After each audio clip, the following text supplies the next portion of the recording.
YouTube, y'all become what the NBA players are completely unpredictable. Nigga, I don't think so, nigga. I think the Nuggets gonna win again. I think the Nuggets, bro, the Nuggets are insane this year. Well, shit, they've been insane for the past 2-3 years, man. We're cooked. I don't know. Maybe. Well, it's more unpredictable than like it was like back in the day, like 2016, 17, 18. Like it's either between the Warriors, the Cavaliers. But now, I don't know, bro. It hurts. It hurts. LeBron just got kicked out yesterday. It's hard to take all this in, but let's go ahead and get into the video. Welcome new people, new subscribers. Last 2 NBA seasons, I have made a prediction on who I think will win the NBA title. And I use strictly numbers and potentially predictive metrics to narrow down my decisions. Overall, I think my predictions went alright. In 2022, I chose the Celtics to win it all, and they came within 2 games of doing just that. Last season, I chose the Celtics again, and if it weren't for the Heat being the greatest 8 seed ever assembled, that might have panned out as well. So this season, I considered predicting the eventual NBA champs once again.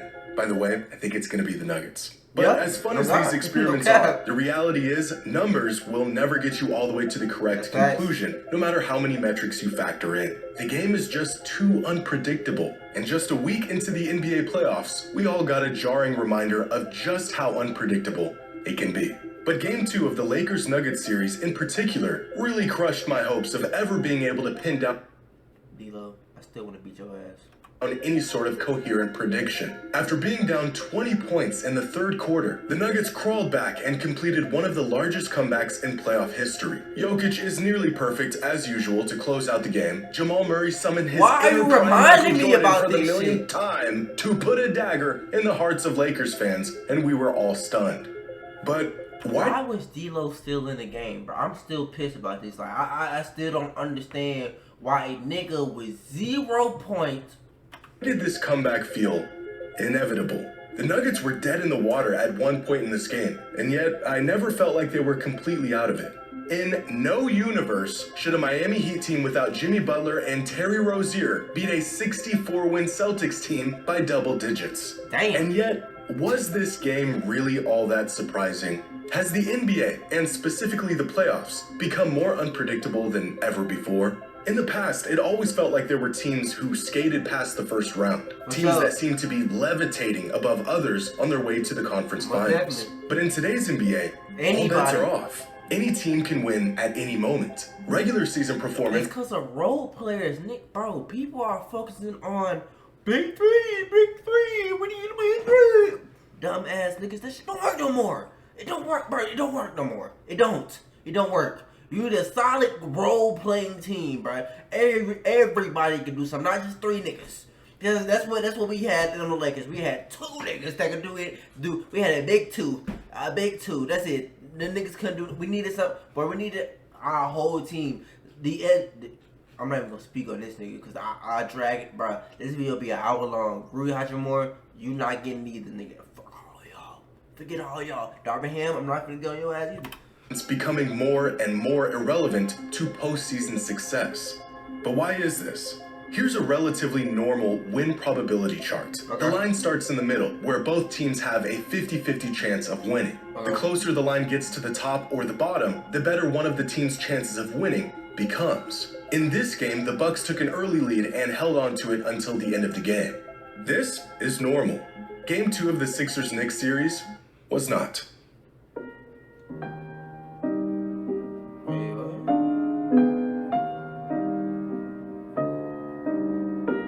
Spike up out of nowhere?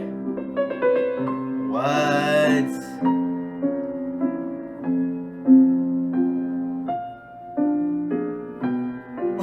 Whoa! What the? What happened at the very end? Oh, must be like a buzzer beater or something. The NBA is a volatile, unpredictable league, and there is a big reason why. Wow. That boy cooking. Hold on. Today's video is sponsored by SeatGeek. The Shout NBA out to you, my boy, but you know what we here for. It's not this, but look, get your coins though. Is any lead safe in the NBA today? 10 points isn't nearly enough of a cushion. A 20-point win is considered a blowout by any metric, and yet, as long as there's time left on the clock, a 20-point lead can be chipped away relatively quickly in the NBA today. The Nuggets overcoming a 20-point deficit in Game 2 against the Lakers was remarkable. But you know what's even crazier? With a minute and 15 seconds left in this game, the Nuggets had 92 points. They ended the game with 101. That's 9 points in 76 seconds to close out a playoff game. According to Inpredictables.com win probability model, the Nuggets had just an 18% chance of winning this game with a minute and 27 seconds left in the fourth. That makes me want to fight these niggas more. Like, I want to fight these niggas. Like, they had an 18% chance of winning, and they did it every time. Even crazier, a more unlikely comeback happened on the same exact night. Take a look at the clock. There's just 30 seconds left in this game. The Knicks have 96 points. When the clock hit 0, they had 104. Wow. The Knicks scored 8 points in just 28 seconds to clinch a playoff win. What the fuck? You cannot predict this. There's no metric that will see this coming. There's no game plan or scheme to prevent this. Wow. The Knicks had just a 1.7% chance of winning this game with 47 seconds left on the clock. A couple three-pointers and free throws later, and those chances were all but irrelevant. And even when games don't come down to the wire like this, they are still completely unpredictable. In Game 2 of the Celtics Heat series, Boston was favored by 15 points going into this game. Really? They lost by 10 points. One of the best regular season teams in NBA history lost to a team missing 2 of their starters at home by double digits. The NBA is as... Bro, I forgot bro name. Why did that nigga go bald? That's like one of the worst decisions of his life, bro. Like, I know his head coach and shit. Volatile and unpredictable as it's ever been. Inpredictable.com's win probability model not only gives a play-by-play breakdown of how likely a team is to win or lose, it then uses this data to identify the most statistically unlikely comebacks throughout NBA history. Given a point deficit, time remaining, and ball possession, their comeback metric shows how likely a team was to win or lose based on how other teams have fared in that exact scenario over the past 10 years. A comeback score of 50 would be considered highly unlikely. This Knicks win over the 76ers in Game 2 had a comeback score of 56.8. Now, here's a chart of every game that featured one of these highly unlikely comebacks from year to year, dating back to the 1997 season. For many years, these comebacks were limited to 10, maybe 20 a season. But year after year, the number of crazy comebacks continues to climb, with the most in a single season coming this year with 30. Bro, that just shows, bro, we gotten better, my nigga. Like, nigga, bro, imagine in 20, 30 years, bro. Shit finna be crazy. Cause like y'all, to think that Michael Jordan is is still alive and like he's still considered one of the greats, bro. And like I think it's gonna just like niggas just gonna keep coming in, bro. Well, it's like no, this nigga the best. No niggas niggas are getting crazy. I ain't gonna lie. Like Jokic, bro, that nigga's crazy. Like to like go in there every game and get a double and a triple double easily, like. Nigga had like 30 points, 20 rebounds. Like, what the? Me too. As pace continues to increase in the NBA and teams incorporate more three-pointers into their game plan, the outcome of these games has gotten more and more unpredictable. The NBA has always been a make or miss league, but as offenses have become more potent, so has the potential for comebacks, upsets, and unforeseen results. In any given NBA game, there are 4 statistics, known as the 4 factors, that have the highest correlation to winning basketball games. How well a team shoots the ball, turnovers, offensive rebounds, and how often a team is getting to the line. But the Lakers got to the fucking free throw line. I want to say it was 25, 26 times in Game 5, and we still lost. And the Nuggets got to the line 9 times. How well a team does in these 4 factors will usually determine the outcome of a game. But in today's NBA, most games boil down to just one factor. Here's a chart of how often teams won a playoff game over the years when they made more three-pointers than the opposing team. Over the last 3 postseasons, when a team makes more threes than their opponents, they end up winning the game over 70% of the time, peaking in this year's playoffs, where teams that make more threes than the opposing team have won the game 81% of the time. More than rebounding, more than getting to the line, it's simply making or missing threes that have become the overwhelming factor that is deciding these games. When compared to the traditional 4 factors, making more threes than the opposing team is actually a better indicator of which team will win the game than any other metric right now. And you might be thinking, well, of course, this nigga give me the play to get hella money on my parlay, boy. Shout out to you. The team that hits more threes wins the game the majority of the time. But this wasn't always the case. In fact, in the past, hitting more threes had almost no correlation to whether a team was going to win or not. From 1990 to 1994, when a team made more threes than their opponent, they won about 45% of the time. So not only were threes not prioritized, teams that relied more on three-pointers actually performed worse than other teams. From 2010 to 2014, the win rate for teams that hit more threes than their opponent in the playoffs jumped to about 55%. So just a decade ago, making more threes gave teams a slight edge over their opponent, but it was still... That was like insanely though, 70%? Niggas only been 10 years. To go from 10 years from there, 10 years... Bro, that's what? Still just one of many variables that would determine the outcome of a game. In the past, three-pointers were viewed as almost a home run, a game breaker, even if the shot was a good open look. Teams didn't take a lot, and they didn't make a lot. But over the last decade, the shot has not only become the focal point for many offenses, it has become the deciding factor in the majority of these playoff games. How many games have you watched where your team gets out to a 10, 15, even 20-point lead, and despite a massive cushion, they still can't relax, knowing that all it would take is a few long bombs to shift the momentum and turn the game around? These long bombs used to be improbable. Get yourself a double-digit lead and holding on to it late in a game was relatively manageable. But now, a 15-point lead in the NBA is nothing. Teams can close that gap in the blink of an eye. In 2012, just over a decade ago, the Miami Heat won a playoff game without making a single three-pointer.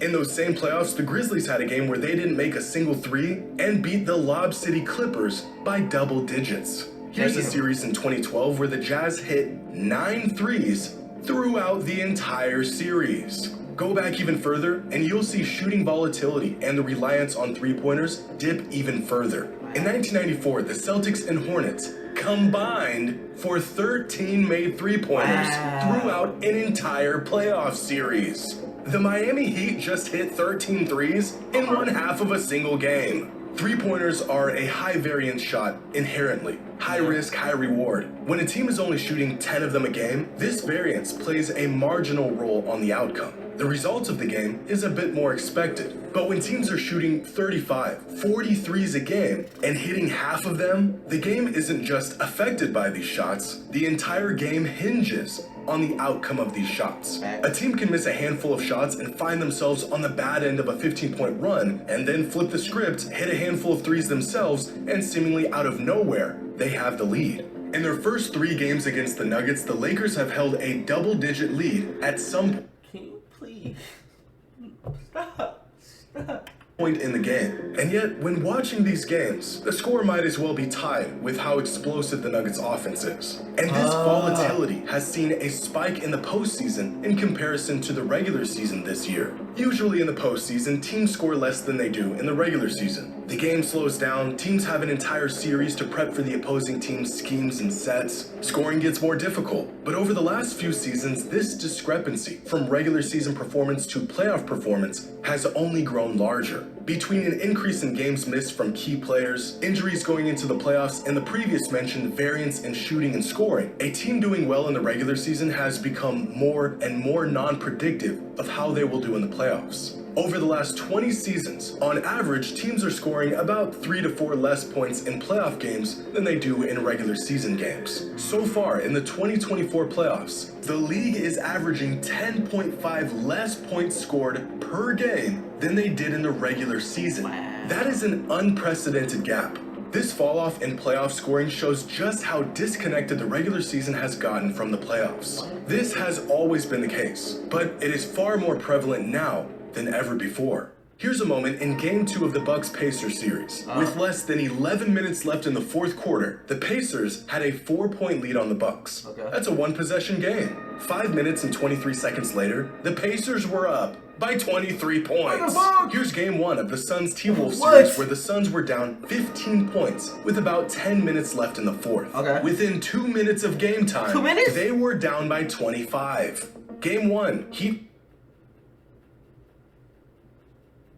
Nah, that shit's crazy. What the fuck?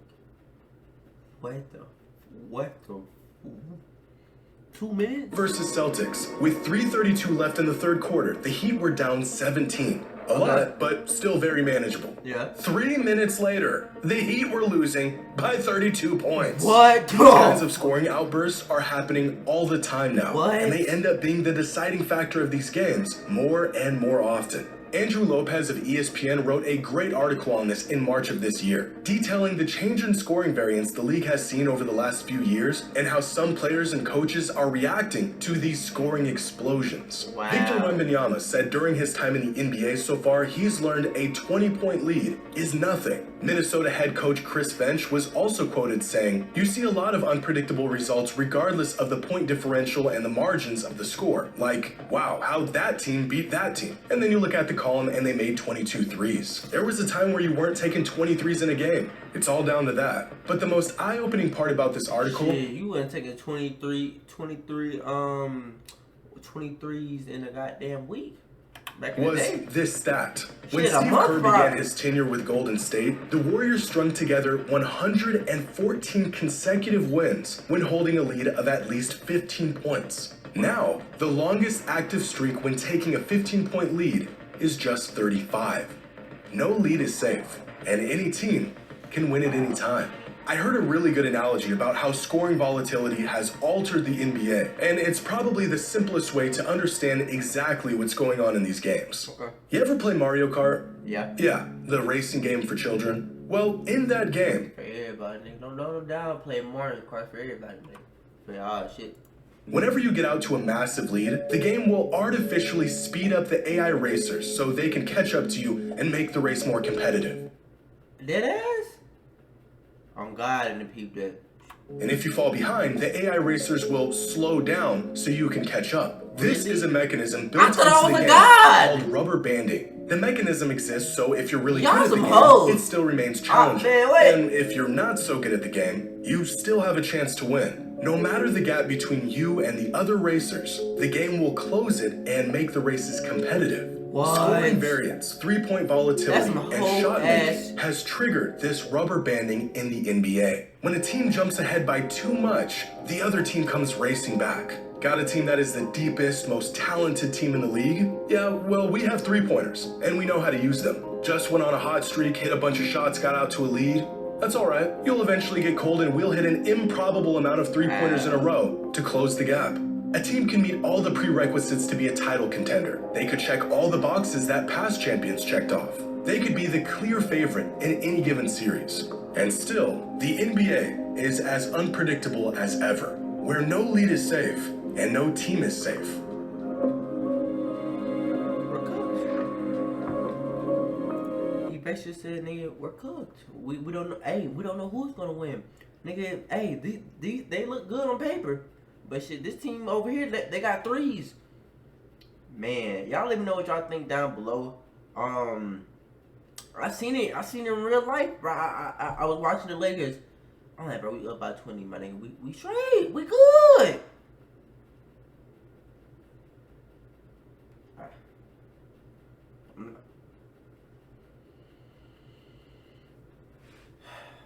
Yep, and it's like that. They came back, smacked us in the face, spit in our face, kicked us while we was on the ground, laughed at us. Yep. Love y'all. Yay. Lakers are out the playoffs, guys.